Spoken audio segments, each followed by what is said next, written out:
Welcome to the AFR Saints channel, where we provide you daily content on your favorite team, the New Orleans Saints. Do us a favor and hit that subscribe button. Be sure to leave your comments below and smash that like button. Who dat?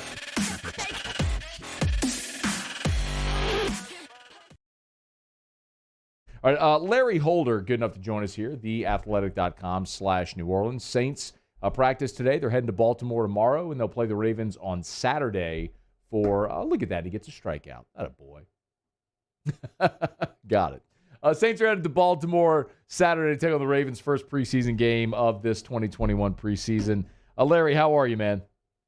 I'm good. I'm glad you sent the youngster some good vibes over the airwaves, because I'm willing to bet in this moment in time in live radio and internet viewing, you're probably the only person on the planet doing that. So yeah. Good on you, Matthew. Look, man, listen, the Little League World Series isn't really my thing, but I also don't want to see this 12-year-old struggle. He's got to be reminded, kid, just take a breath, man. Just take a deep breath. You know, it's like in a football game, man. You have butterflies when you get the first hit, then they all go away. It's like he just needed that. He just needed that. He'll settle in. You don't want that kid to have to look. There he goes. Yeah, he's cruising now. Anyway, all right. Thanks for joining us, Larry. Great to chat. Saints are going to play their first preseason game on Saturday against Baltimore. I wanted to kind of go through what you're watching, position or players, and I'd actually like to start with the wide receivers if we could, especially because we learned yesterday Ty Montgomery left practice with an injury, and that's already been somewhat of a mash unit. So let's start there and what maybe you're looking to see from that group. Yeah, at least Ty Montgomery was at practice today, so that's a good sign that this wasn't anything serious. But remember last year he had to come in a pinch at running back, and you figured he might play into the running back rotation this year. And then when you get to camp, he's having to play wide receiver exclusively because of the lack of depth there at wide receiver. And so I'm with you. I'm curious to see just how they mesh with either quarterback, with Jameis Winston or Taysom Hill. And a lot of eyes are going to be looking at Marquez Callaway simply because as of now, he's your number one guy. I mean, I guess Traquan Smith, he's at least present in practice, but he's not even wearing a jersey or doing anything at this rate. And Traquan Smith has been someone who's gotten banged up through his entire career. He misses time. And so I think people are wondering how Callaway has looked from year one to year two. I'm sure people are going to be wondering how Deontay Harris and his role is. I don't think they're going to give a ton away, but you can assume he's a guy you either get him the ball in space or you go deep with him. And then it's everyone else. I mean, you could pick a name and you're wondering, where does he fit in with this offense? Anywhere from, say, Chris Hogan or a little Jordan Humphrey or, even Kawan Baker, their seventh-round pick, and you can go on and on and on. It is certainly a position that if you look across the league, especially if Traquan Smith isn't ready to go, I mean, they're the worst unit in the league. It's just what it is. Without Michael Thomas, we know that saga by now, and who knows when he's going to get back on the field. But right now, they're the worst unit in the NFL, and the Saints are going to have to work their way through it, and I'm sure there's a curiosity of how in the world can they do that. How many receivers do you think they keep on the final roster? Do you think it'd be 5 or 6? I think that's going to depend on how much you get out of special teams with some of these guys. Like someone like a Chris Hogan, I mean, you're not expecting him to play special teams, which means he better be the number 3 receiver. So like someone like Baker, he's got to play special teams. I mean, Humphrey has played a lot of special teams in his day with the Saints. And so you're thinking it's hard to say. I mean, it is between 5 and 6. I mean, that's obvious. You don't go any lower than 5 and higher than 6. So it's a tough call right now because you need a lot of guys playing a lot of different roles, maybe a little bit more than what you're used to. How many spots realistically do you think are up for grabs among that receiver group throughout these preseason games? Like normally there are guys who have a spot locked up. It just seems more ambiguous this year. Man, I would say 3 are only locks in my eyes.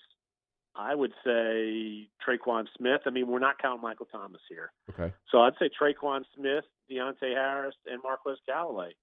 Outside of that, I think it's extremely wide open because, look, the Saints bring in veterans every off season, and you think, oh, well, they look okay, and then they don't make the team and things like that. So I think you could have half the group that are fighting for jobs. And I think that's another reason why we need to keep a close eye on this, because potentially one of these guys fighting for a job will be maybe on snap one, week one, because we expect, Deontay Harris to be out. Mm-hmm. Yeah. Offensively, the quarterbacks is obviously the intrigue, and I guess we'll just figure that out when we see it on Saturday. But anything else on that side of the ball that you're interested to watch on Saturday? I'd like to see how Juwan Johnson looks in his role as tight end. He looks the part catching the ball. There's no doubt. It all seems like he's been actually pretty solid in blocking. He's not a receiver per se, but I think they're going to use him a lot. I expect him to be on the team. If he's that wide receiver, it might be a little bit more of a question. But I think he's looking good at tight end. Of course, you still want to see what Adam Troutman brings. I mean, he's still unproven. And as far as that running back, I want to see how well Devontae Freeman looks. I mean, he got to New Orleans and got plenty of reps with first team, second team quickly. So I am curious to see how much they play him, because they're not going to have a ton of Alvin Kamara in this game, if any. And so you kind of know what you have with Latavius Murray. So Murray, present. I'm curious to see. Attaboy, good job. Last time you missed like 12 drops, and Matt had to scold you. But where was I? Oh, yes, Devontae Freeman. Totally threw him off his mark. I totally love it. threw me. That was totally so good. Attaboy, Musso. Attaboy. All right, let me rescue you. Offensive line, a player or two of intrigue in that unit for this game. I keep wanting to see what Calvin Throckmorton brings.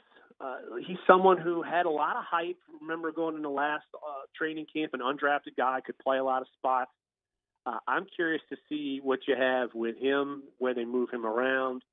And also, I'd like to see Landon Young. I want to see what their draft pick has there.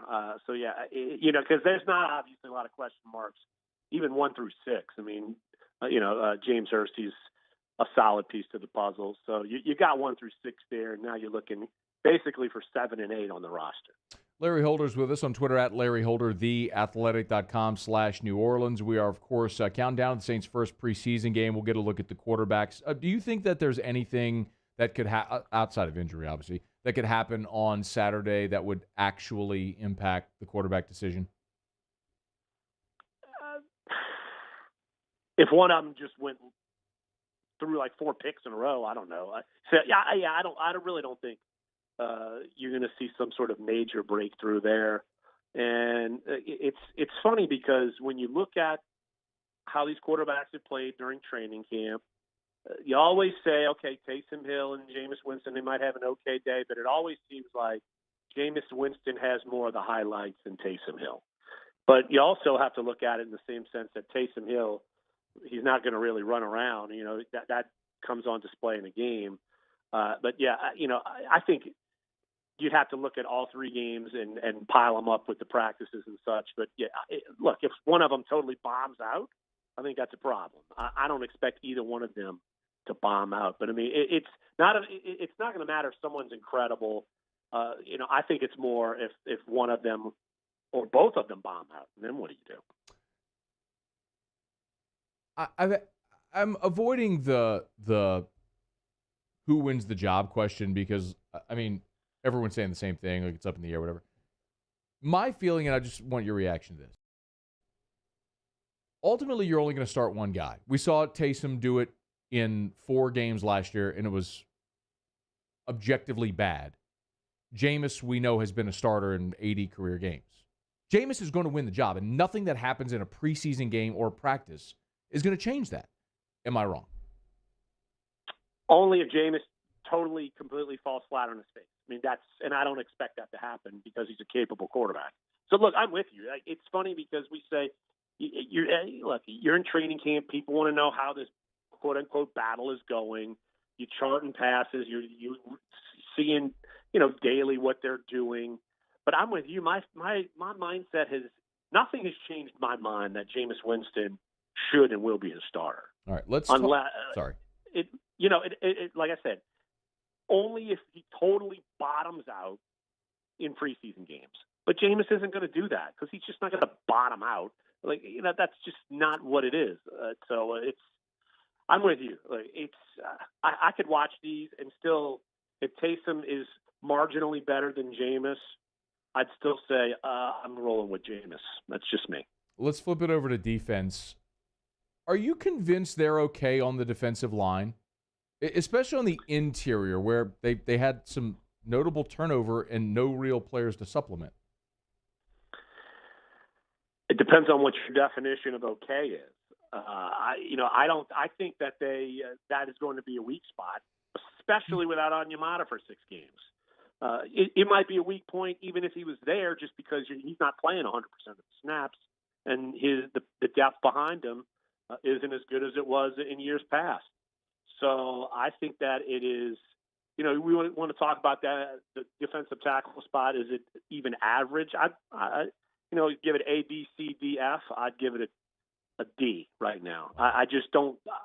They have to show me. Like, I need to see them be able to go do this against other teams, and it's a bunch of guys that if they were good enough already, we'd know their names, and we don't know their names. So I'm in the point to where I would worry about the interior, unless they start moving some defensive ends inside, which, last time we talked, you were asking me about Peyton Turner. Was he playing on the inside yet? He wasn't.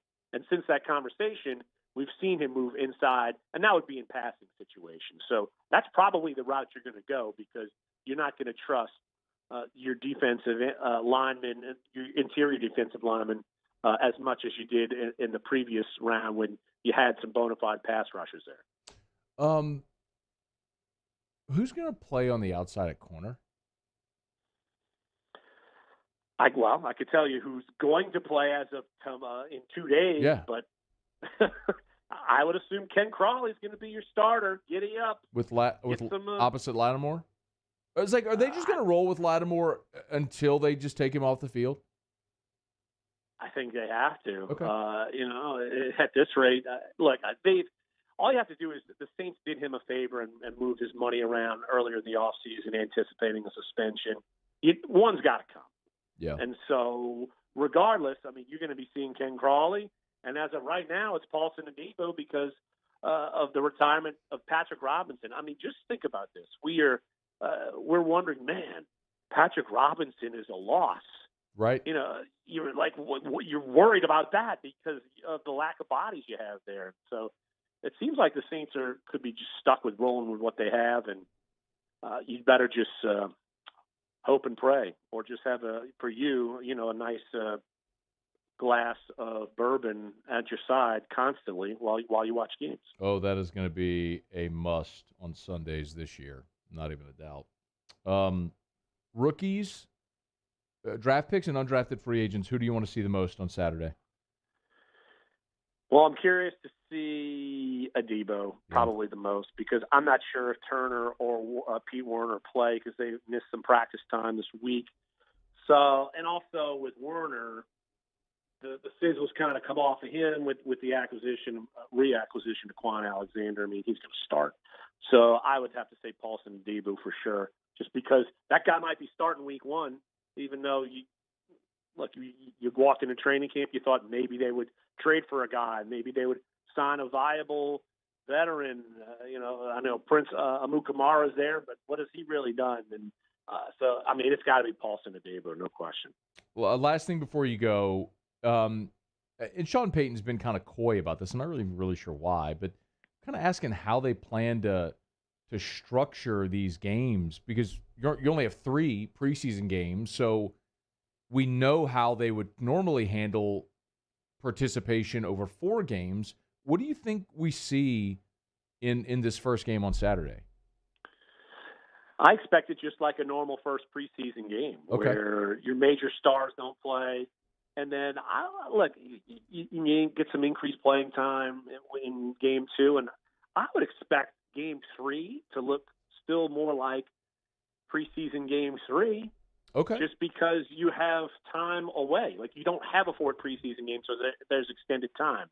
Now, that would be the way I would handle it. Now, I don't know if Sean Payton wants to get a better look at some of the guys deeper down the roster, because you will have extended practice time, this, that, and the other. But, I do think it is an interesting scenario to see how teams handle this, because some teams can handle this different than others. I mean, some teams could go my route, and some teams could just say, hey, preseason game 3 is actually preseason game 4 in their eyes. So I'm with you. I'm curious to see how it is.